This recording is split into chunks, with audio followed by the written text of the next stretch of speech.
north in Fort Collins. Of course, we didn't have any up there, but as you approach Denver, you can see it. When I was here in 97, they didn't have anything like this. But Atlanta's the same way. They didn't have any smog in 97, and this last summer of 99, the smog was so heavy in Atlanta, and that's the dubious title of being the worst city in the U.S. for smog. There we go. Head over and look at the city here. Get in the right lane. Apologize for the quality of this, but I'm driving and filming, so we'll just make sure that you're lucky to be able to see it.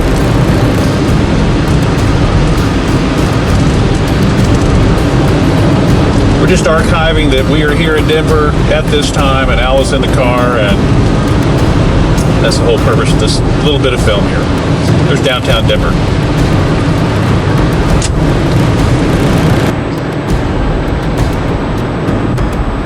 Anything else out? Yeah, it's not else. Okay, we're all set. I'm not terribly talkative until I get on my favorite subject. Then you can't shut me up. There you go. More later. Thing of historical significance, at least for the sports fans here in Denver, this is construction of the new Broncos Stadium that I think is supposed to be ready by this fall. So this is a good way to document a little bit of Denver here. Wow, it's going to be a big one. Yeah. And then I'm going to pan over here to downtown off my left. Yeah. Forgot about this view. There we go.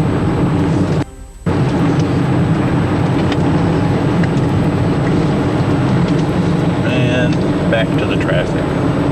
There's only one area. Hello again. This is a special recording, what we call an archives recording. And the preceding part of this film was showing some of downtown Denver. And the date of, I think it was 18th of April. Today is the 20th of April, year 2000.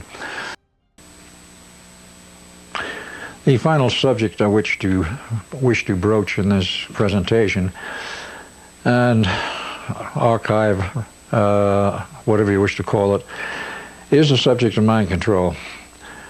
It is very prevalent today. It had its beginnings thousands of years ago on cult technologies, cult techniques involving preconditioned young girls and families where there have been a minimum of 3 generations of child abuse, sexual child abuse, where you could easily split the mind and produce a mind slave, a sex slave, or whatever. But that was a long drawn-out process of at least 10, perhaps 15 years of work on a single individual with a handler sort of guiding them all the way. And they were useful for perhaps 15 years, maybe not much more than that, today about 20. And they were worn out and no longer of use, and they usually were eliminated. In recent years, since the beginning, and I should say the end of World War II, the beginning of the last half of the century, many people have gotten into the act of contributing ideas and thoughts which, shall we say, wove and come totally new cloth for mind control. Dr. Wilhelm Reich from Germany and Austria, under study of Vienna's most famous psychiatrist, Dr. Freud. Others were involved in it. Joseph Mengele, the angel of death from Nazi German camps, made his contributions to mind slavery. Dr. Ewan Cameron, working for the CIA using MK Ultra program, and of course working with various chemicals such as LSD and others. And on the list of chemicals one must include fluorides in the drinking water, because that is a mind control program, not tooth control. The tooth fairy dreamed that one up, to abuse an old phrase.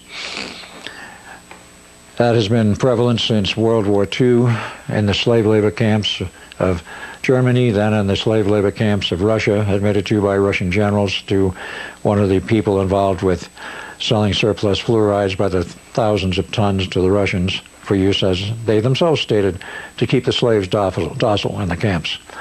Chemical mind control is involved, electronic mind control, all kinds of elements have been brought together to create a scenario today which would take hours to expound properly. But I wish to state in this rather short period of time left that mind control slavery is an ongoing product, an ongoing thing in all of the major cities of the U.S. and certain cities of Europe and Asia, and to a much lesser degree in Australia. I've been in Australia, I've been in Switzerland, I've been over most of the U.S. The predominance of effort for mind control is in the U.S. because the United States is the prize target for those of the so-called New World Order who wish to control all civilization by a combination of mind control slavery, economic slavery, disinformation, miseducation, and all of it going together, including more exotic types of mind control involving the use of cell phone towers, cell phones, other electronic means, including from satellites, whereby today with NSA's technology they can, from a satellite, pick out an individual computer of an individual person and see exactly what they're looking at on their computer, what they're going through.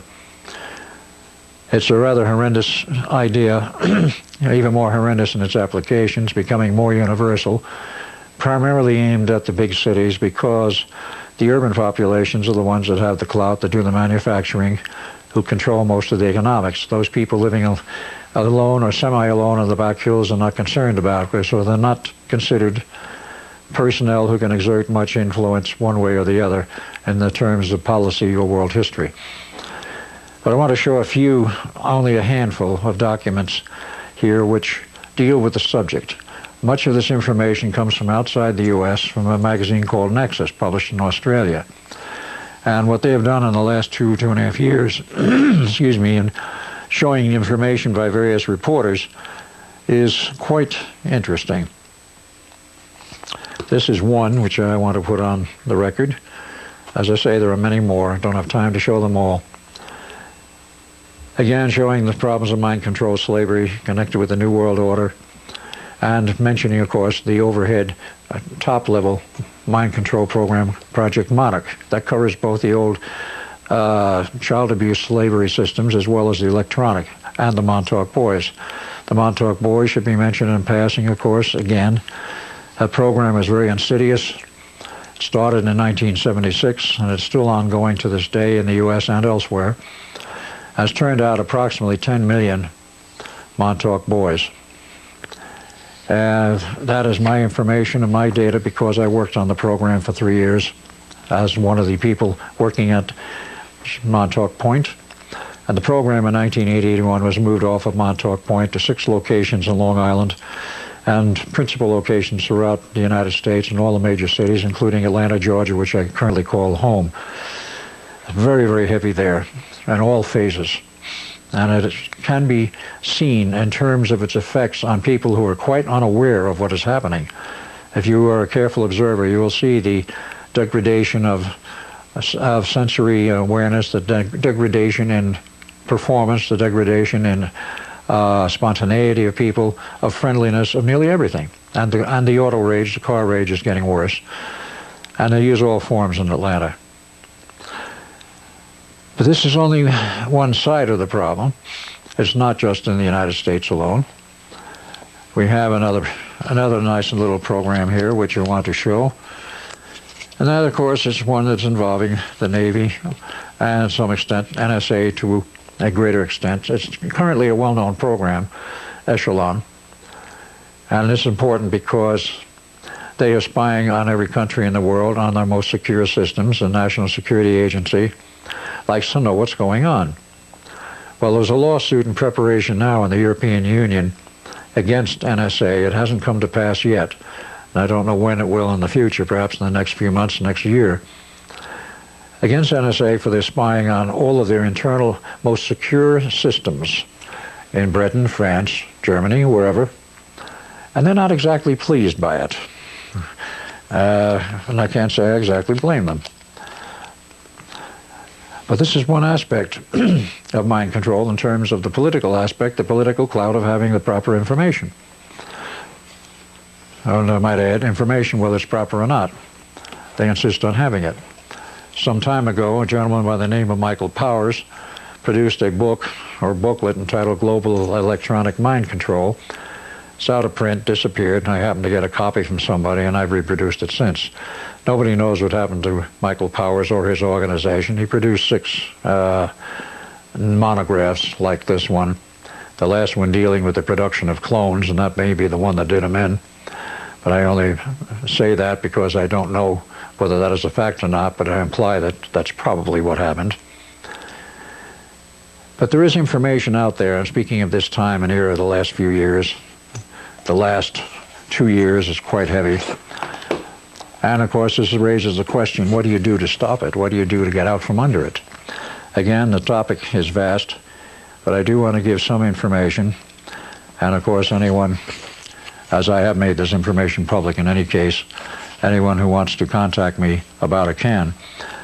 A number of people have proposed various systems, various ideas as to what can one do to break the mind control.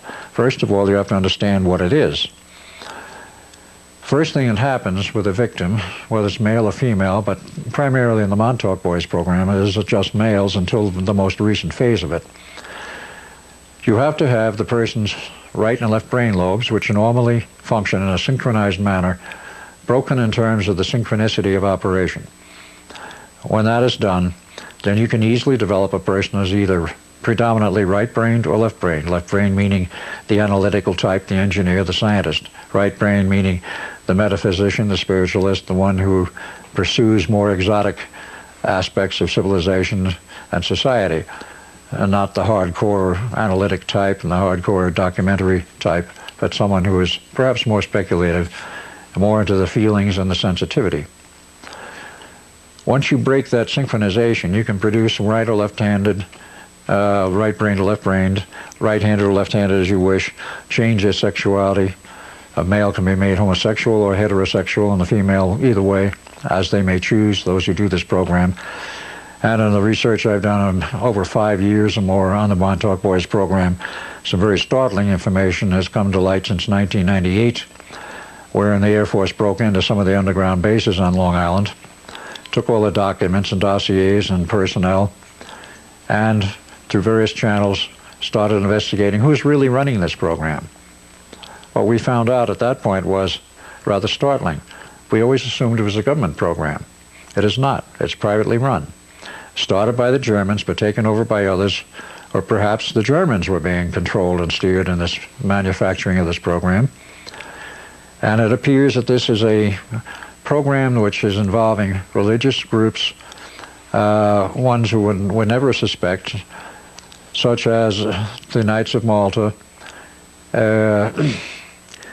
various groups of monks, the Rosicrucian Order, the Rosey Cross Order. There were 2 separate orders there, not identical.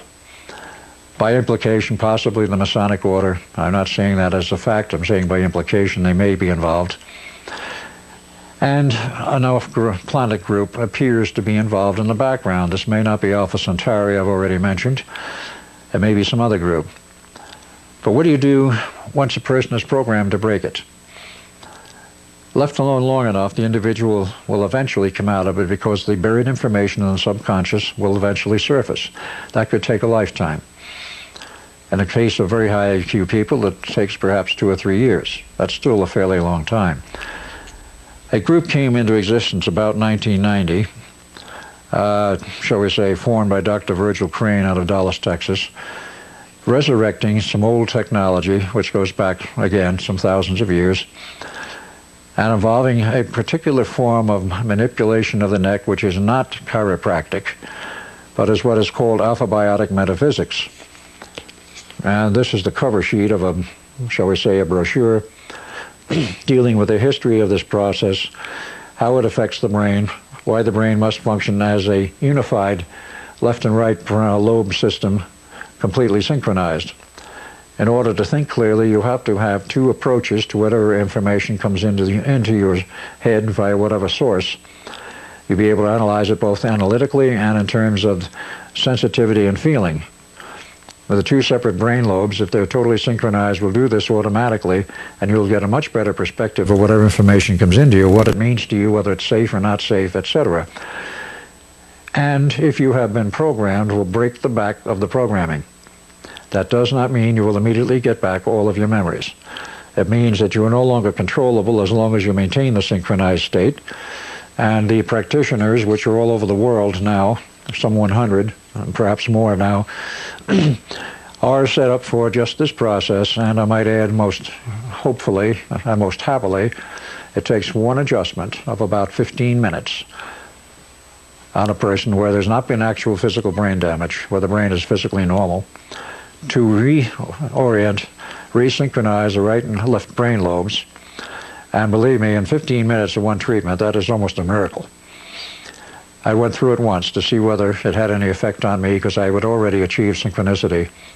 And there are some very interesting, shall we say, digitally generated picture patterns which have a buried stereo image in them, the magic eye gallery being the best, wherein you stare at these, and if you are synchronized, you will see the stereo image. If your brain is not synchronized, your left and right brain lobes are out of sync, you will not see the stereo image. It's a very simple test and very effective. And after the reunification process, if you want to call it that, you will see the stereo images. And the doctors also state the more you use this process, a single treatment is sufficient perhaps, but it's better to go several treatments because it locks in the synchronization more completely with each treatment. It also centers you, if I may put the term, in the present time. In view of all I said, that perhaps is somewhat laughable, but nevertheless, in your present moment of your living, to be unified there and feel you are there in the present time and not scattered mentally all over the landscape is a big plus. It's a subject that needs a lot more time. I have lectured on this extensively and will continue to do so. But I wish to point out that for those who are worried about mind control and all the negative information, and there's lots of it, you have to know who the enemy is and what the enemy is before you can do something about it. In other words, if you feel that you have been mistreated, find out how to get around it and how to correct it. Many, many people have been brainwashed. It's in them many, many millions. They don't know it. The process is so thorough today, they're totally unaware that they have ever had anything done to them. And that, of course, is part of the process. To convince that individual that there's nothing wrong with them, they've never been brainwashed, if somebody brings a subject up, they laugh. I'm not brainwashed, not me. The tests from the Magic Eye Gallery are very conclusive. They're very simple and they're very effective. Anyone who hears this message, I suggest you get a copy of that book and try it out on yourself and your friends. You may be surprised. There is hope, and I want to make that point very clear, and as we go forward in history, my feeling is that all the negativity that we have witnessed and do witness at the present time is going to dissipate, and possibly the collapse, the final ultimate collapse of the New World Order and those behind it will generate some very serious problems. But I know history shows that humanity survives, and it does not go backwards into the Dark Ages. With that, I think I will close and say there's much more that can be covered, possibly another tape at another time, but I think this is enough for one session. Thank you very much. For those of you who see this and listen, I hope it has helped to you. Thank you.